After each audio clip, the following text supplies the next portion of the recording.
we'll go directly to the Word of God, and we are proceeding with Mark chapter 3. Verses 13 to 19 po tayo, the choosing of the 12 apostles. Apostles po, not only disciples, but apostles. So, naturo ni Pastor Erson, disciples means learner. And then, apostles means the sent out ones. We all know that there are 12 apostles that Jesus appointed. Sabi sa Mark 13:14, then Jesus appointed 12 that they might be with Him. That they might be with Him and that He might send them out to preach. They will be sent out by God to preach. Pagtanong po ako, kung sakaling hindi sila sumunod at hindi nag-preach, malamang hindi po tayo makakarinig at makakaligtas. Dahil sabi nga, no one will be saved unless they believe. And they cannot believe unless they heard. And they cannot hear the gospel unless someone preach. And no one can preach unless they are sent. But before they can be sent, they must be first a learner or disciple. So, sabi ko nga, bumaba ang Diyos, nagkatawan tao, namatay sa cross, na ikatlong araw, nabuhay na muli. And then for 40 days, He lived a resurrected life, and He continued preaching. And then, He ascended back to heaven, and now seated at the right hand of God in heaven. What if these apostles remained silent and did not follow the commission or the command to preach? Baka nasayang lahat ang ginawa ng ating Panginoon. That's why Jesus, on this particular day in His ministry, decided to pray and to seek God, who are the 12?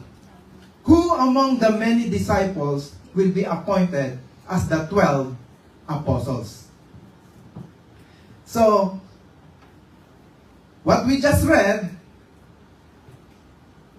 that in Mark chapter, I would like to read again, but this time, in the book of Luke also. But before going to that, let me go dun sa previous natin last Sunday. 2 Sundays po, our dear Pastor Erson preached about the 3 kinds of responses to Jesus. So we saw that the first was the committed, the disciples of Jesus, and then the curious. Ito po yung mga bago, the crowd, the great multitudes, and then lastly, the condemned. So by this time, napakarami po talagang curious, thousands following the Lord, because they are being fed free food. By the way, we have free food today, ha? Amen. Tatlo po kaming pastor at pastora dito may kaarawan. Kaya ito po ay pasasalamat natin sa Diyos. Amen. Nagkataon na sabay pa kami ng September. Kaming tatlo. Anyway, praise God. Tuloy po natin. From being curious, dapat po paangat tayo to become disciples. Huwag po pababa. Kapag naging stagnant ka lang na crowd o curious o Sunday Christian o pa-attend o sinasawag na Zimbabwe, taga Zimbabwe, Africa, pababa po ang magiging mapupunta ka sa condemned. Kaya dapat po paangat papunta dito sa discipleship. Kasi po kahit po pagkamatay nating lahat, wala pong 3 pupuntahan, 2 lang. Langit at impyerno lang po. Hindi po totoong merong sa gitnang purgatorio. Kaya pag curious ka, Huwag kang umasa na paakyat. Ang default po ng gravity, pababa. Kaya po, mag-commit at maging disciple. But, further on, after these three responses, there will be another level after discipleship. These are the 12 apostles. So from the pool of many disciples, around 70 to 100 na yung followers ni Jesus noon, men and women, Jesus need to pray, who are the 12? By this time, Jesus had a lot of followers. But at the same time, pag maraming followers, marami ring haters o bashers. Correct? Amen. And we remember in Mark chapter 3 verse 6 that now there is life threat sa buhay ng ating Panginoong Hesus. The Herodians, the politicians, at the same time, the religious leaders, nag-joint venture, nagkasundo sila for one purpose, to kill and to destroy Jesus Christ. So, the pressure is mounting. And now, Jesus knew that the time is getting shorter. Maiksi na lang po ang panahon. Sabi ng Panginoon, kailangan may magpatuloy nitong gagawin ko pag bumalik na ako sa langit. Pag natapos ko na ang misyon ko, wag dapat masayang ito at meron dapat magpatuloy.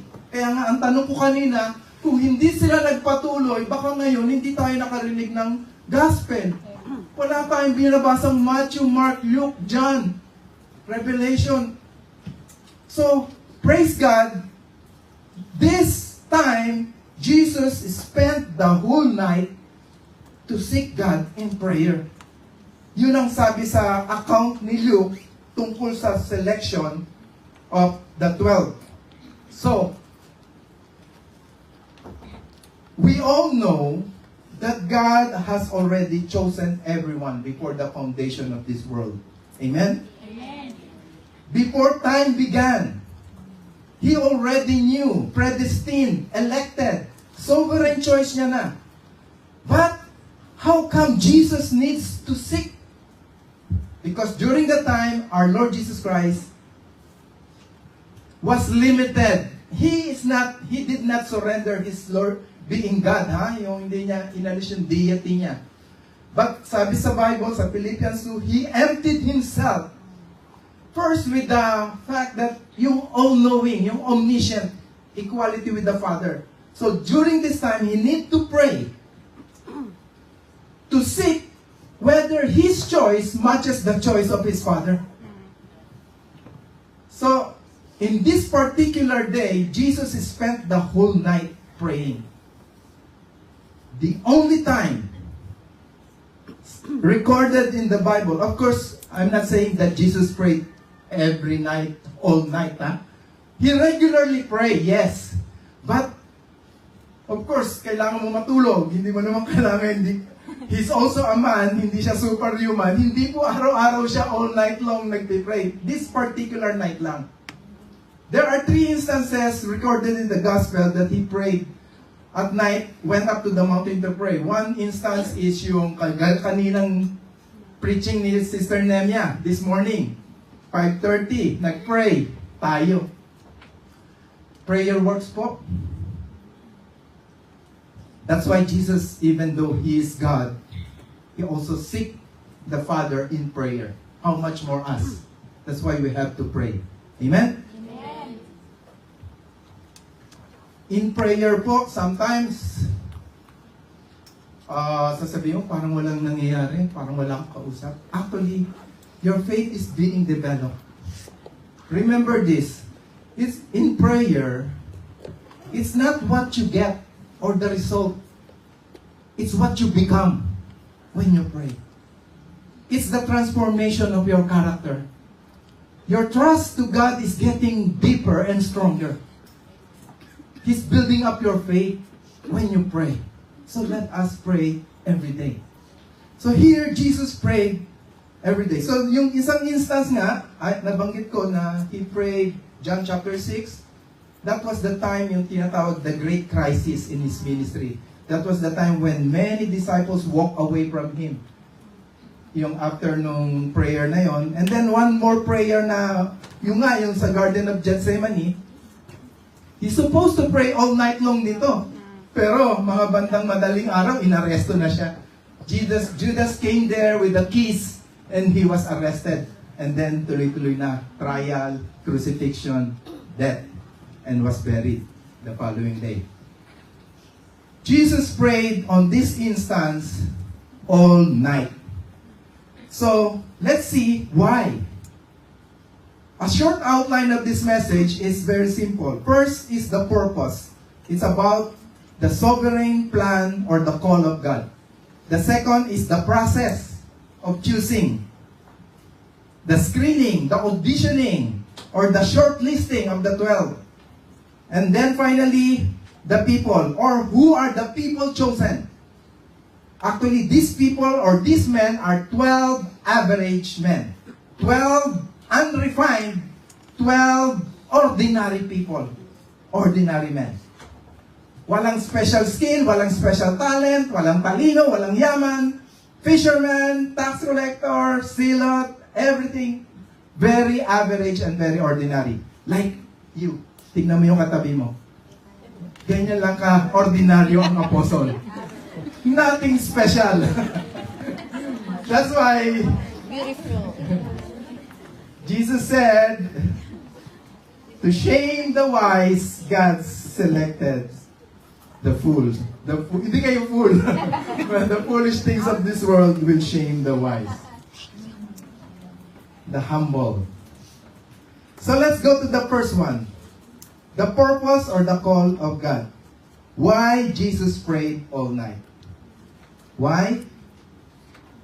He needs to choose among so many choices. And then, He needs to seek the Father's will. Whether His personal choice is God's choice. Why? It depends so much on these people. So, the answer, there's a very major decision and a significant choices to be done. If you need big decision, you need long prayers. Amen? Amen. Hindi po pwedeng basa-basa na lang sino. Ayan, kursunado ko yun. Ayan, siya na. Sagutin ko na yan. Tuloy na kami. Hindi po pwede yun. Wait silently for God alone. Ganun po ang prayer. Seeking the will of God. So, let me read Luke's account about the selection of the... It is found in Luke chapter 6, verse 12. Jesus went to the mountain to pray. Same with Mark, mountain then. And Luke emphasized he spent the night to pray to God. In another version, he spent the whole night praying to his Father. When the day came, he called the disciples to himself, and from them he chose 12, whom he named apostles. So, why Jesus needs to pray all night for this decision? Here are some important things he considered why it is a very important decision. The calling of these 12 apostles, actually these are 12 ordinary men that would become the foundation of the church. Foundation, where all our doctrines, all the first-hand information about Jesus will be the authority o ang panggagalingan are these apostles. So they would continue the works of Jesus, even greater works. That means in quantity. John chapter 14 po yan. Greater works than this you will do, he told these the apostles. Another, they would preach the gospel to all nations, tribes, and tongues. That's why their scope is greater. Because Jesus was able to preach only in Israel. He was not able to go to the Gentile nation. Hindi siya nakapunta sa kabilang ibayo ng Lebanon, Macedonia, Turkey. Jesus was just contained in the nation of Israel. But these apostles will go to every nation's tribes and tongues. That's their commission. Another important is the apostles' teaching would become the doctrinal authority. After Jesus ascended back to heaven, all the things about Jesus will be asked from this disciple. Ano ba sinabi niya? Paano ba siya kumilos? Paano siya magsalita? Talaga bang nakalakad siya sa tubig? Talaga bang nagbuhay siya ng patay? Yun po ang mga reliable first-hand information from the 12 apostles. So that's where our doctrine, our faith will depend upon. And then the Acts of the Apostles, the book of Acts is the Acts of the Apostles by the power of the Holy Spirit, then would manifest. God the Spirit, His dispensation, Old Testament po, the Father. During the time of Jesus, the Son. After the Son ascended back to the Father in heaven, now, up to now, is the dispensation of God, the Holy Spirit. They are one, three God. So, the Acts of the Apostles are still going on up to this present time. Kaya nga po, Acts, present tense part. Hindi siya past tense na acted. Or the actions of the Apostles. Acts po. And then, the New Testament would be written through their first-hand witness.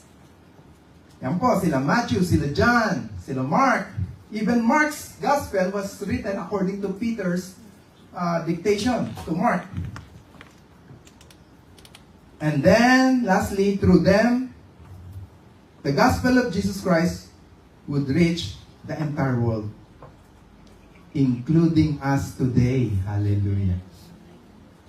Imagine what they carry on the work of the Lord up to now. It's going on. Kaya mahiya ka pag huminto sa'yo. That means the gospel has been preached 2,000 years ago from those apostles to generation. They preached to their children, grandchildren, to their neighbors, to their friends. Pagka-preach sa'yo, okay na. Sold na ako dito. Hindi ko na isi-share to. Imagine huminto sa'yo. Mahiya ka naman. 2,000 years nang tuloy-tuloy. Sa'yo naputol. Kaya nga yung message kanina ni Sister Nemia, we should preach, we should share. The free gift we receive, we should freely give to others. Share the gospel. Share the good news about Jesus Christ.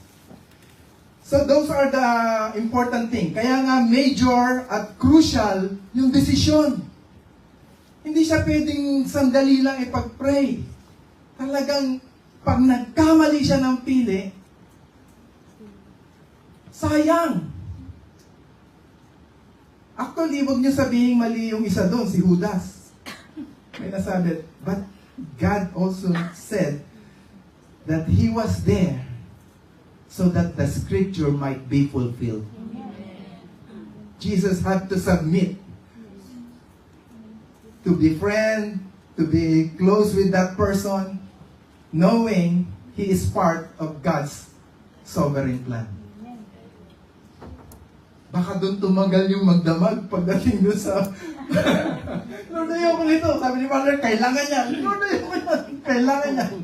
Yun. Hindi, wala sa Bible yan. Komentary ko yun. Amen. But Jesus needs to submit to the choice of His Father. Amen? Amen.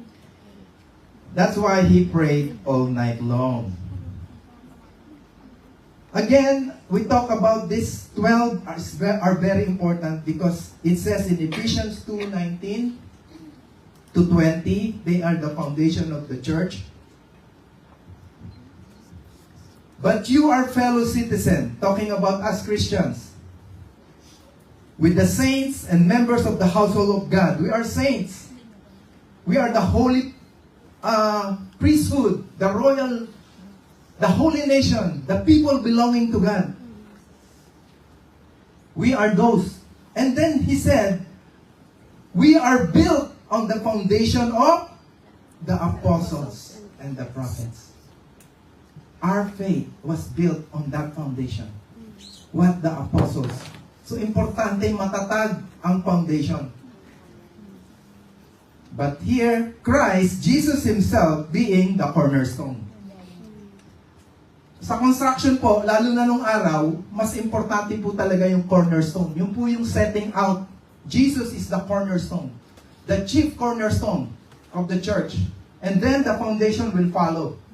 Once the cornerstone was set. Sa construction po, pag nagkamali ka dun sa una, yung cornerstone, mali na lahat. Kasi dun susukatin lahat. Kaya importante po si Jesus talaga yung cornerstone, and then these 12 are the foundation. That's why it's very important for us to know why Jesus needs to exert all this all-night prayer, because this is a very important and crucial decision. Another thing about how important are this, sabi nga sa John 14:12, this apostle will carry on the works of Christ. The works of Jesus to spread salvation. Jesus did the salvation. He is the Savior. And these 12 must proclaim the good news.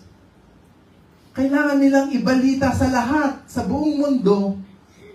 Di ba? Isisigaw sa buong mundo na ang kasalanan ay may nagbayad na. Yan ang pinaka-the best na maririnig mo. Na wala ka ng utang. Makakasabi ka rin, it is finished. After 3 years monthly, it is finished. Ayoko nang mag-renew. Ito pong utang, lahat tayo may utang na kasalanan. Ang kabayaran ng kasalanan ay kamatayan sa impyerno. Huwag mo sabihin, ay kamatayan lang naman yan, lahat naman mamamatay. No, kamatayang eternal sa lumanagablab na apoy sa impyerno po. Yun yung kamatayang bayad sa kasalanan. Ang good news naman, ang gospel, is bayad ka na sa kasalanan mo. Kaya ba't ka mahihiyang ikwento yan? Ang dami kasi hindi nakakaalam na may nagbayad na sa utang nila. So, ang sabi po dito sa John 14:12, the works that I do, you will do also. Even greater works than this, you will do, because I go to the Father. John 14 po, ito yung last night niya. The Olivet Discourse ang tawag dito. Si John lang ang may record nito. This was the night before Jesus died. At sinabi ni Jesus na, ang ginawa ko, ang gagawin yung 12, kayo mga apostol ko, mas mahigit pa sa nagawa ko. Nung una kong tinignan to, sabi, wow, meron pa bang hihigit sa ginawa ni Jesus? But this greater works talks about quantity, the scope, the area, ang kasasakupan. Si Jesus po, aminin natin, hindi nakaikot sa buong mundo. Unang-una, 3.5 years lang po ang time niya. Sa Israel pa lang, hindi niya pa nga naubos. Dahil lakad at kabayo lang ang sinasakyan nun. Sana kung may eroplano na, di nakapunta siya dito sa Hong Kong o sa Pilipinas. Di ba? But sabi nila, greater works than this you will do. You will go into all nations, tribes, and tongues. Kaya nga napaka-importante nitong apostles na to. Hindi siya pwedeng magkamali sa desisyon na to. Baka mapili niya pa 11 Judas, isa lang. Baka baligtad. Kaya ako nasabi na sinurrender ni Jesus yung pagiging all-knowing when He was a man. Kasi kung all-knowing si Jesus, sana hindi na siya inabot ng magdamag para tanungin kung sino yung 12. Correct? Kaya si Jesus po nanalangin nun, ay kailangan niya lang makasigurado na ito ba ang talaga. Wala dapat isa magkamali. Kaya yung isa rin na mali doon, sabi nga, so the scriptures might be fulfilled. For you to go back, tingnan nyo na lang sa Psalms 41 verse 9 yun, yung sinabi, his betrayer is one of his trusted friend. Buti na lang hindi sinabing one of his trusted apostle. Actually, the 12 is not Judas, Matthias. Or some commentator said it is Paul. Dito sa Tungchong, yung barangay nating pang 12, hindi Judas, Paul. Napansin mo? Pero hindi po yun biblical. Ang biblical pong 12 is si Matthias. Nagkataon lang paborito ko si Apostol Pablo kaya sinama ko siya. Paul has a different calling. He's an apostle of the Gentiles. This 12 is the 12 tribes of Israel because Israel will be the light and beacon to the whole world. Anyway, yan po yung about the 12. So, another part of the process, let's go on. Sabi dun sa, second part ng Luke 6:12, ayan, maliit na lang. Sabi dun, he called the disciples to himself, and from them, he chose 12, whom he named apostles. See? May mapopromote among the disciples. That means, there are more than 12 disciples. Correct? Amen. So very clear. He called the disciples. That means there are so many disciples. And from among the pool of many disciples, men and women, with children, with old, he needs to choose 12. Among them. Kaya siguro inabot siya ng ganong katagal sa panalangin. Kasi kung 15 lang yung pagpipilian, ang dali lang tanggalin ng 2. Kaso mahigit 72 nga. Sabi sa Luke, there were 72 disciples sent out already, doing. By the way, also with the right timing of this, when you look at the gospel timeline, the selection of the formal installation of this apostle is almost more than a year. When he was baptized, when the ministry of Jesus was launched, itong pangyayaring overnight prayer ni Jesus, hindi yung after 1 week, after mag-form na ako ng 12, hindi. 1.5 year. These men are with Jesus. And then it's now time to choose the 12. Sabi ko nga, the pressure is mounting. May life threat na sa kanya. He knew that he will be crucified, he will die soon. And if I will not pour out my life to this apostle who will carry on my work, it will be nothing. Sayang. Dapat meron akong mapasahan nito, sabi ng Panginoong Jesus. Kaya sabi niya, I will choose the 12. Not among the crowds, not among the curious, not among the condemned, among the committed. Kaya syempre yung i-install nating ministry head dito, yung nakita na nating proven for 1 year na disciple na, nag-iikapo na, yung na kay Lord. So, mapagkakatiwalaan na. Nakikita mo nang sumusunod at tumatalikod na sa kasalanan. Nagbabago na yung buhay. Ganon din ang ginawa ng Panginoon. Hindi siya basta-basta, uy, type ko si Peter, come, follow me. I will make you fishers of men. Hindi, Peter. Come and see. For 1 year, come and see how I do it. Kaya sabi niya, come and see how I talk. Come and see how I walk. Come and see how I do this. That's why they travel together, they live together. For many months, almost a year, more than a year. And then finally, Jesus said, it's now time. Who are these 12? Because after this choosing of 12, sabi, nag-start na yung isolated na siya. He will be just talking. Kasi nga, ayaw niya nang maano sa public. May threat na sa kanya. Eto, more time na intimate na dun sa 12. Of course, may mga iba pa siyang disciple, pero may time na talagang tinuturo na ni Lord yung totoong mangyayari. Sinasabi niya na, mamamatay ako, ganito ang gagawin sa akin. Heart-to-heart talk na dun sa 12. Amen? Tandaan natin sa Apostles Count, 12 ang apostles, ang disciples, 70 to 150 ang count nila, disciples. Pag sinabing crowds, mga thousands. Pag sinabing multitudes, 20,000 or more. Ganun si Lord. Yung pinakain niya, multitudes yun. Kaya yung mga nakakain ng tinapay, yung busog na busog doon, hindi naman mga ligtas yun. Ay, hindi naniniwala kay Jesus yun. Kain lang na kain. Marami naman, hindi dito. Marami sa mga ibang church. Lalo na sa mega church. Yan, yung mga mega church na libo-libo. Marami doon, ang saya lang mag-worship. Ay, pag nakapasok ako dyan, masarap ng pakiramdam ko. Para akong iba pakiramdam ko pag nag-church ako dyan. Tara, balik na tayo sa sa bisyo. Ano nangyari? May nabago ba sa buhay? Kaya yung multitude, hindi po yun, hindi mga ligtas. Sorry to say that. Yun ang sabi. Kasi nga, kahit yung 1,000 na crowds, hindi ka rin sigurado. Makakasigurado ka lang yung mga 70 o to 100 disciples. Of course, sigurado yung 11 plus 1. Yung 11 na apostles, sigurado. Amen? So ngayon, tingnan po natin yung process pa rin.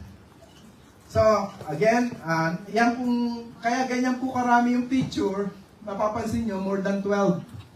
Yan po yung mga tinatawag na disciples ni Jesus. Men, children, women, old, young. But among these many, more than pa sana dyan, meron siyang pipiliing 12. Kaya nga, nagtagal yung prayer ni Jesus kasi among 100, ini-screen niya sino yung 12.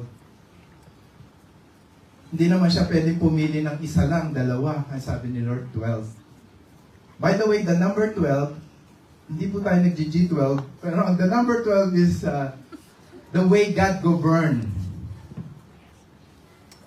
There's something in the number 12. Pwede mong i-divide ng 6, ng 4, ng 3, ng 2. No?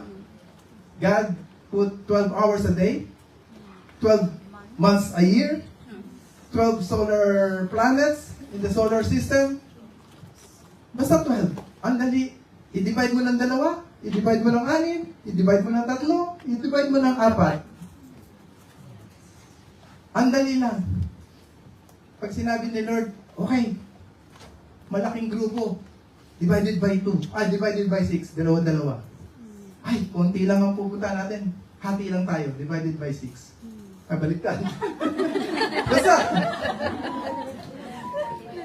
Basta, the way to govern the number 12 is easy. 12 tribes, 12 foundation, 12 gates. Isang dosena ang tawag. But this is important. The next is the order of priority.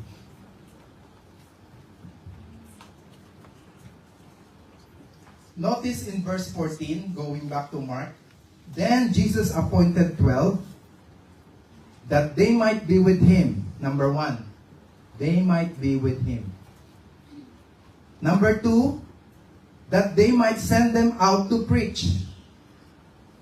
Ang una, you have to be with Jesus.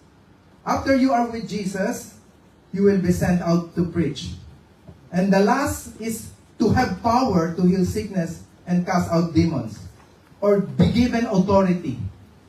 So, why it is, I believe this is anointed, inspired to be in order. To be with him, the first requirement. The next is to be sent out, and then the power will follow, the authority. So, remember, Jesus is more concerned about relationship. Rather than what you're doing for him, he wants you to work with him. God wants relationship. When you do your work, do it with me. You pray first, and let's do it. So yung sending, mangyayari lang after a time of being with the Lord. Anything you want to do for God, start with a prayer. Very important po. So, yun po ang una. They need to be with the Lord before they will be sent out. Kaya nga, bago na-select yung 12, it took many months, more than a year, bago niya sinend out them to preach. They have to be discipled first. So, a saying here, why he called this to himself, sabi nga, because Jesus himself desired to be with. He called those he himself desired to be with. Malamang, kaya gusto mo siya laging kasama, kasi gusto ka rin niyang kasama. Usually, ganun yun eh. Kaya kayo nagiging magkaibigan. Pero pag naramdaman mo, parang ayaw naman ito sa akin.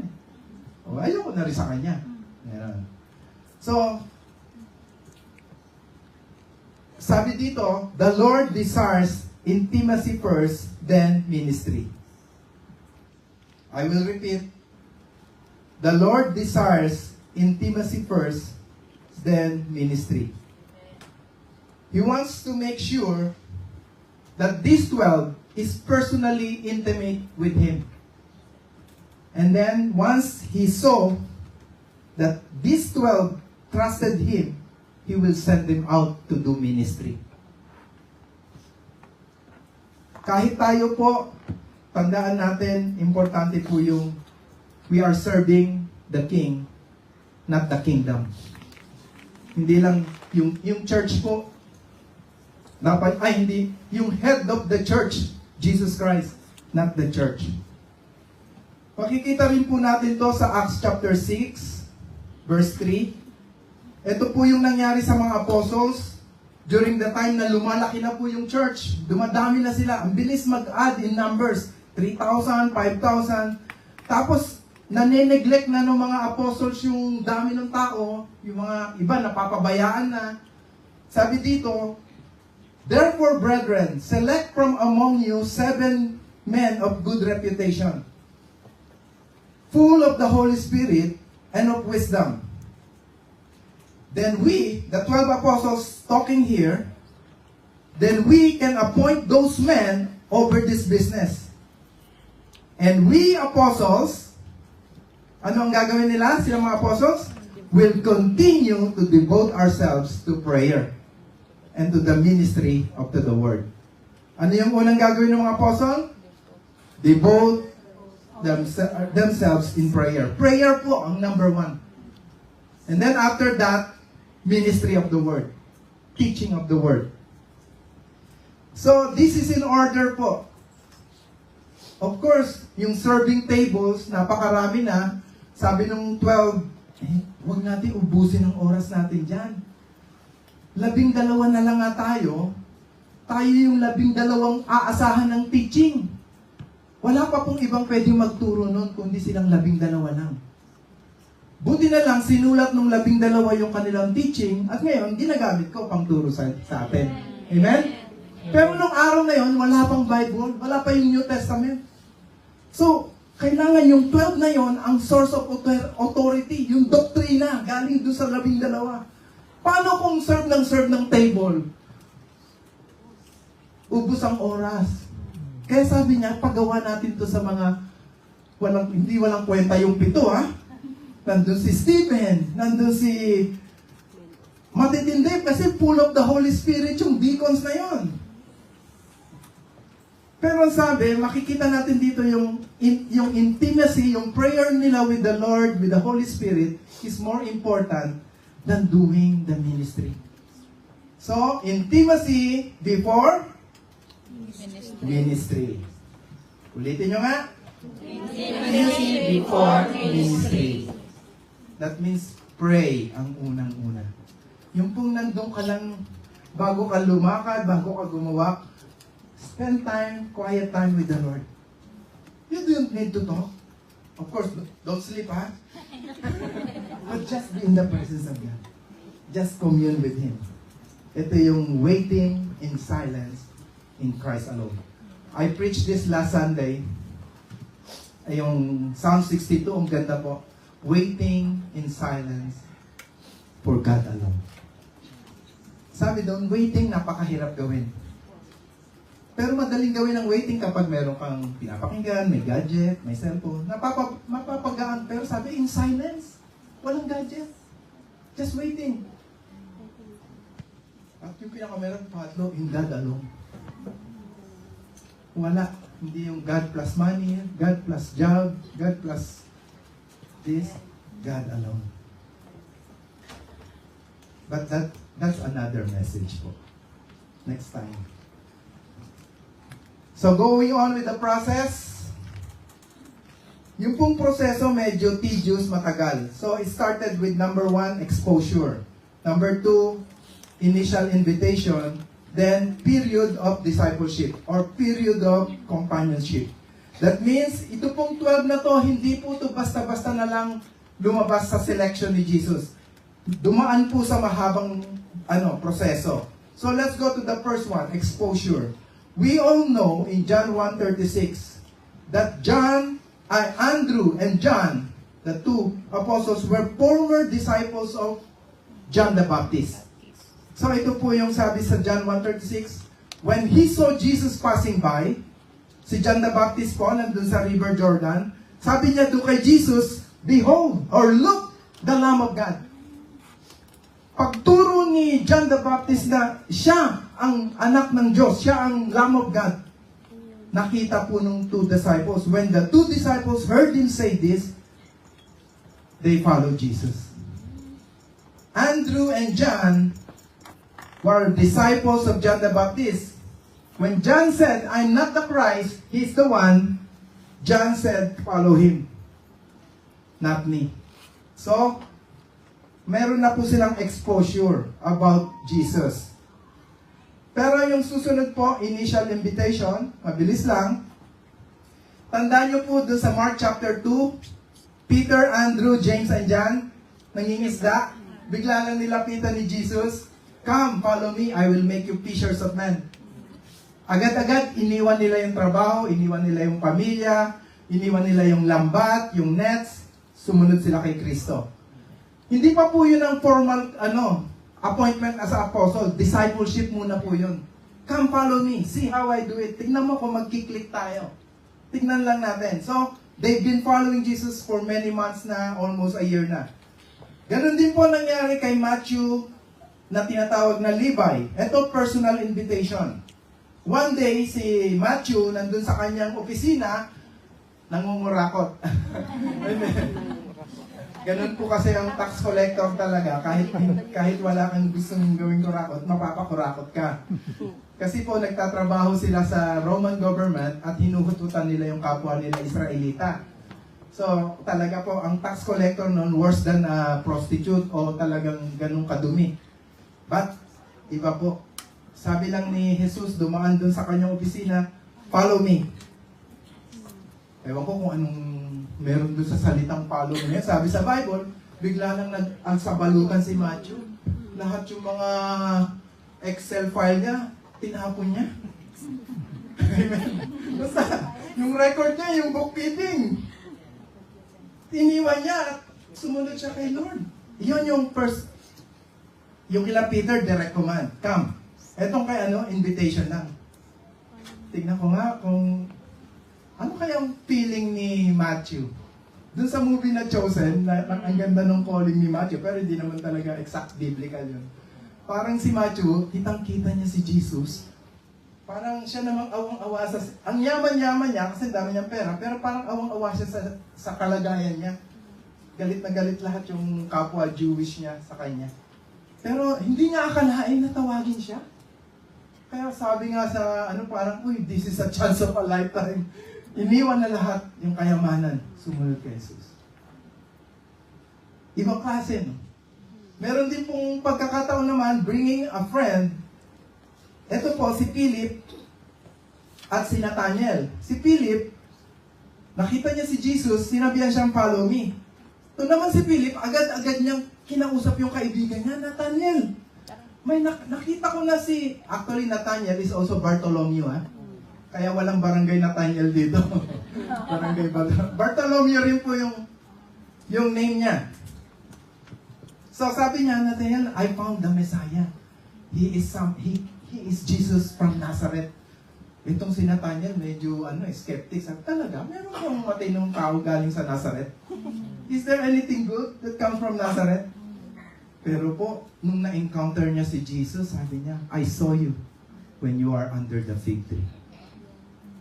Bigla na lang sabi ni Nathanael, you are the Son of God. I don't know kung ano yung fig tree. Basta wag na natin speculate. Malamang ang prayer ni Nathanael dun sa under the fig tree, kung talagang Diyos ka, magpakilala ka sa akin. Ngayon din. Yan ang siguro prayer ni Nathanael. Tapos bigla na lang siya nagulat. Yung pinagpe-pray mo sa fig tree, eto na. Ako na. Nagulat siya. Amazing ang pagkakatawag. Pero ito po, bringing a friend to Jesus. So, yun yung proseso. And then, sa step 3, ano yun? Period of discipleship. Actually, discipleship po to. Or companionship. Same yun. Ulitin ko lang yung binasa ko kanina sa 6:13. At daybreak, Jesus called together all of His disciples. And then He chose 12 of them to be apostles. Another version, He called them up to the mountain. Pagtataka kay Jesus, no? Ang hilig umakyat sa mountain. Tapos, papaakyatin niya yung mga disciples. Kaya yung ayaw mag-exert ng effort, hindi makakakuha ng revelation. Yung pong mga parables, tuturo ni Lord sa tabing dagat, sa maraming tao, sa crowds. Pero yung explanation ng parable, hindi niya sasabihin dun sa crowd. Aakyat muna siya sa mountain. Itong mga disciples, talagang, bitin nyo na. Sundan nga natin. Umakyat sa church. O pumunta sa church. Pumunta sa mountain. Ang ibig sabihin ng umakyat sa mountain, nag-exert ng effort. Hindi yung, ay, tinatamad ako. Ang taas-taas niyan. Dito lang ako. Pag nagsalita siya dito, ang pag bumaba si Jesus, parable ulit. Walang nakakabago ng buhay. Kaya, punta kayo dito every Sunday. Wag lang pag may lunch. Amen. Praise the Lord. So, ang point po dito is, these apostles were not automatically becoming from curious or crowd apostles. Nag-discipleship muna. Nag-discipleship po. Kaya ako dito, kahit galing sa ibang church, sinasabi ko, sis, kahit leader ka na dun sa church nyo, ha, talagang magawa 101 ka dito. Kasi yun yung ano namin eh. Ngayon nga, nagwa-101 si Helen, si Pastor Erson. Ay, 104 pala sila. Grabe, no? Kaka-bless. Nagwa-103 ako ngayon. Pero, discipleship, kahit 100 pa, 100, 101, kahit ano pa. Discipleship yun. Kasi gusto ko maging apostle. Yes! Why not? Right? Kasi hindi pwedeng crowd ka lang, curious, gusto mo na agad maging apostle. Discipleship. Ayun sabi, no? He asked all His disciples and chose 12 of them to be the apostles. So from being a learner, disciple means a learner, you become sent out. You will become an apostle. Another verse showing that there are more than 12 disciples is Luke 10:1. Additional verse lang po, supporting verse.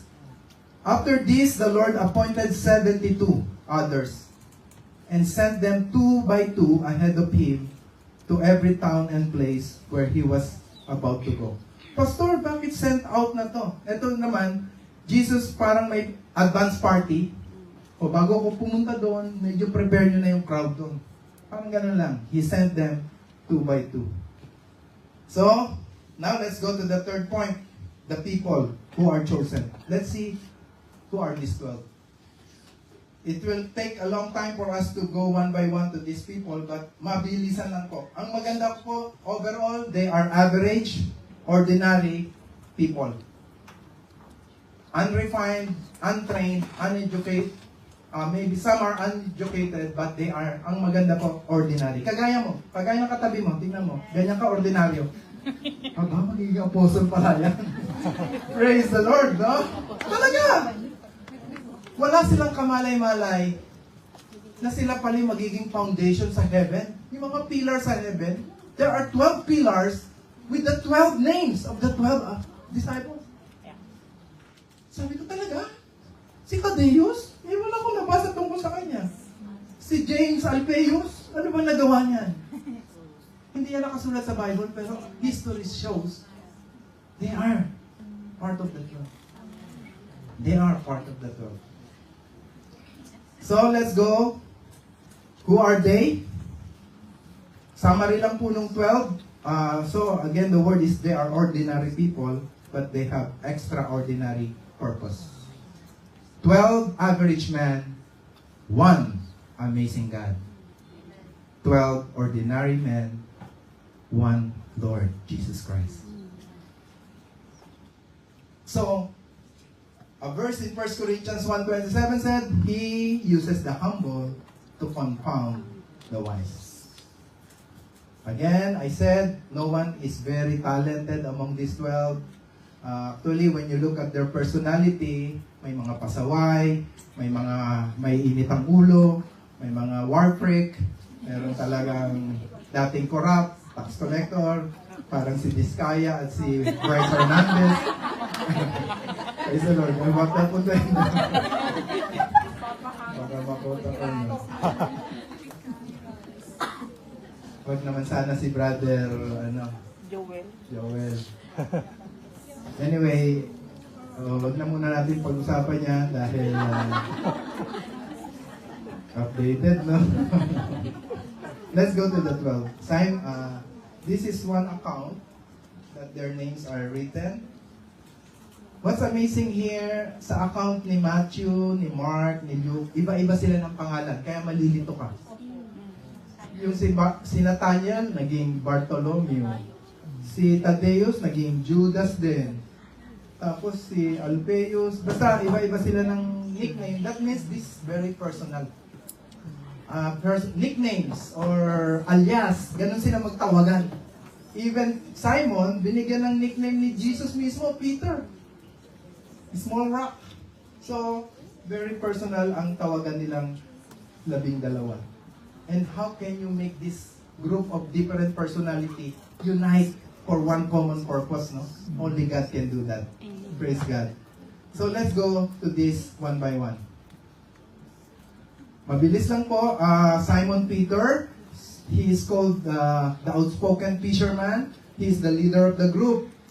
So, his original name is Simon, and yung nickname nga niya is Peter. I will tell also how they died. By the way, it's not in the Bible, but history. Record of history says, yung pagkamatay na nasa Bible, si John Zebedee lang, tsaka itong si Judas, alam natin, he hung himself. Pero the rest are based on history or based on records. So Peter died crucified upside down, 64 AD in Rome. When he was about to be crucified, he requested yung executioner niya, I'm not worthy to die the same as my Lord. Please turn my cross upside down. His brother Andrew, the next. Actually, si Andrew nag-introduce sa kanyang kuya kay Jesus. Sabi niya, Kuya, I found the Messiah. So, in-introduce niya, he is the brother of Peter who brought people to Jesus. Well-known si Andrew na sabi ko nga, para siyang PR manager o mahilig mag-invite. Come and see, lagi niya sinasabi yan sa mga ini-invite niya. Andrew died crucified then, but yung cross niya hindi inverted, X. Pa-X. Sa Greece. But history said that he was crucified, he was not pierced, he was not nailed, he was just tied on the X, and he was left there for 2 days before he died. Torturous death for 2 days. Sana kung mabilisan lang, no? Pero yung unti-unti kang nagugutom, nauuhaw, hinihingal, and then finally he died after 2 days. Then the third is James. Magkapatid po itong si James at si John. James, siya ang unang-unang napatay. Ito po yung nasa Bible. Acts chapter 8. Si Herod mismo, ang nagpapatay sa kanya, beheading. 40 AD pa lang po yan, nag-uumpisa pa lang yung ministry, una nang na-martyr itong si Kuya James ni John. Very contrasting, no? Yung Kuya James, unang-unang namatay na disciple, yung namang younger brother niya si John, ay hindi namatay ng mabilis. The oldest disciple who died at old age. John, the brother of James, he is called the disciple whom Jesus loved. Also in the inner circle. So John, he wrote the Bible, yun nga po, actually he was also executed. History said si John, Apostle John, was deep into a burning mantika. Kumukulong 1 gram na mantika. Hindi namatay. Sabi ng mga executioner niya, ang hirap patayin nito. Sabi niya, kahit anong pampatay, hindi mapatay, itapon na lang natin to sa island. Hanggang doon na lang siya mabulok at mamatay. Sa island of Patmos. So he grew old there. They said up to 100 years.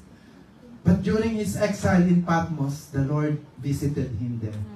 He was able to write the Gospel of John, 1 John, 2 John, 3 John, and The Revelation. the Revelation. Hallelujah. John the Beloved.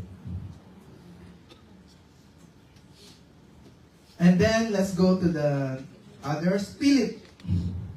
Philip, the pragmatic one who brought Nathanael. Philip is well known for being the evangelist.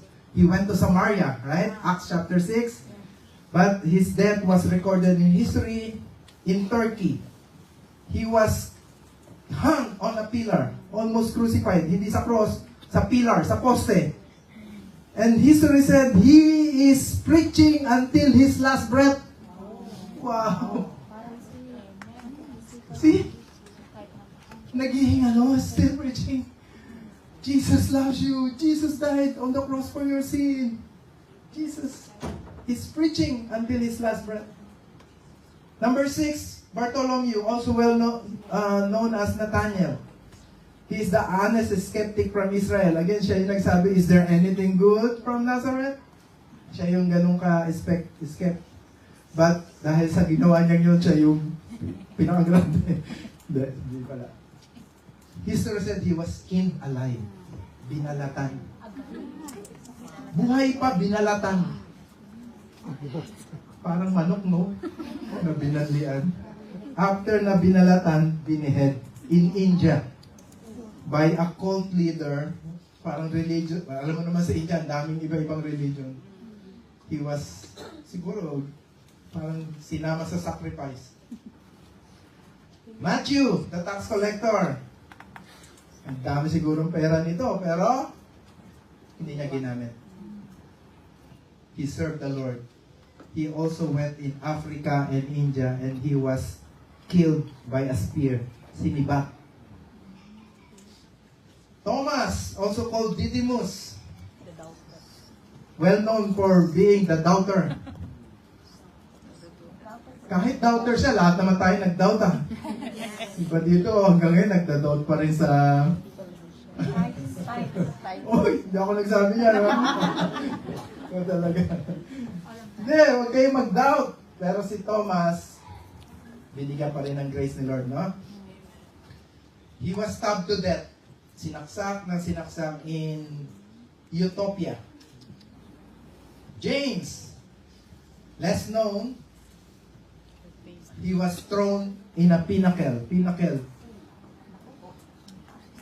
Tinapon. But this one is also in Jerusalem. Thaddeus, or he is called Judas, son of James, or a lesser known disciple. Actually, yung isang member ng Tadeus, Pastor, ano bang verse na nandun si Tadeus? Meron lang ako nabasa isang verse sa John chapter 15. Sabi niya, Judas, not Iscariot. Ibig sabihin si Judas Tadeus yun. Pero talagang, kung yung isipin wala silang nagawa, wala silang na-record, tingnan mo yung pagkamatay nila. Or maybe their works ay hindi pinalakpakan dito o hindi na-record. But sa heaven, matatanggap nila. Amen. Imagine they are one of the pillars in heaven. May name nila, these 12 disciples. Hallelujah.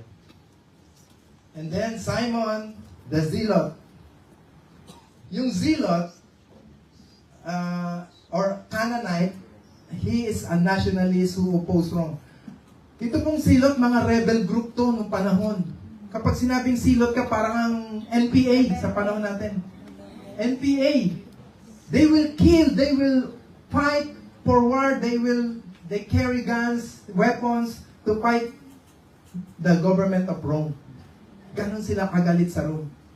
Pero what's amazing here, yung si Matthew na dating pro-Rome, kasi pag tax collector ka, pro-Rome ka eh. Pero pag zealot ka, NPA ka, anti-Rome ka. Pero pinagbati ni Jesus. Sa 12, kayo dalawa, mag-ayos na kayo. Apostle na kayo. Imagine, kaya ba tayong pagbati-batiin ni Lord dito? Amen. Magkakaiba tayong probinsya, magkakaiba tayo ng kinalakihan. Pero ba tayo nagmamahalan? Because of the love of Christ. Amen? Yan ang kayang gawin ng Panginoon. Of course, yung number 12, alam natin yan, biblical ang pagkamatay niyan. Di ba? Amen. Naka-record sa Bible ang pagkamatay niyan. He hung himself. Wala kasing gustong magpamartir sa kanya, ako na lang. Suicide. A very devilish and demonic way to die. Huh? As if you own your own life. So, Judas, he was a friend, a treasurer, trusted, but he betrayed the Lord. So, as I close, these are the 12 names. Sabi ko nga, average men, but amazing God. God transformed their lives. Sabi sa Revelations 12, 21, 14, ito yung mababasa natin na pangako sa 12 na to. The description of the New Jerusalem states, ito po yung sa heaven, yung bago natin, yung eternal place natin. On the wall of the city had 12 foundations, and on them were 12 names of the 12 apostles of the Lamb. Hallelujah. Kaya sabi mo, si Tadeus, nakasulat ang name? Si James Alphaeus? Yes, they are one of the 12. So, i-relate natin sa buhay natin. John 15:16. You did not choose me, but I chose you and appointed you that you should go and bear fruit. Ang Panginoon po ang pumili sa atin, mga kapatid. Tandaan natin, by His grace and mercy, kaya tayo naligtas. And then ang purpose niya for us to be sent out and bear fruit, that your fruit should remain, that whatever you ask the Father in my name, He may give you. Remember, it is God who chose us by His grace. For our life application,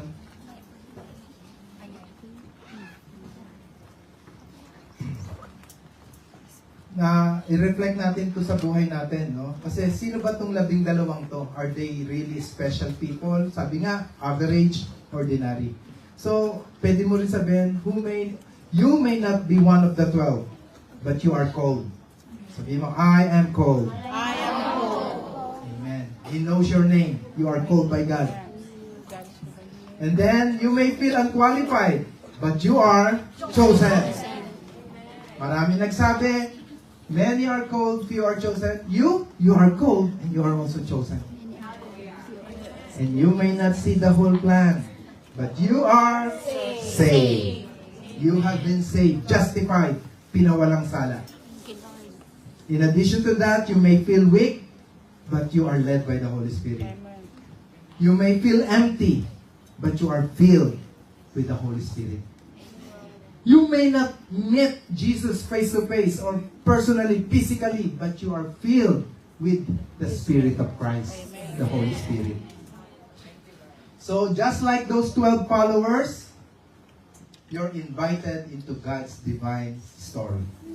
Your life, surrendered to Him, becomes part of God's eternal life. So when you hear the call of God, come up. You say, yes, Lord. Yes, Lord. That is the call of God in your life. God is calling everyone. And you must say, Yes, Lord. yes, Lord. Can you say, yes, Lord? Yes, Lord. Yes, Lord. Yes, Lord. Amen. The same Jesus, I'm not calling you, I'm just a messenger here.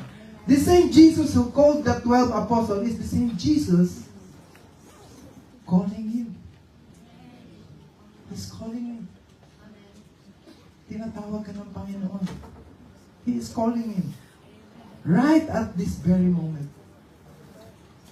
Today, if you hear His voice, do not harden your heart. He's calling you. From being curious, crowd, multitude,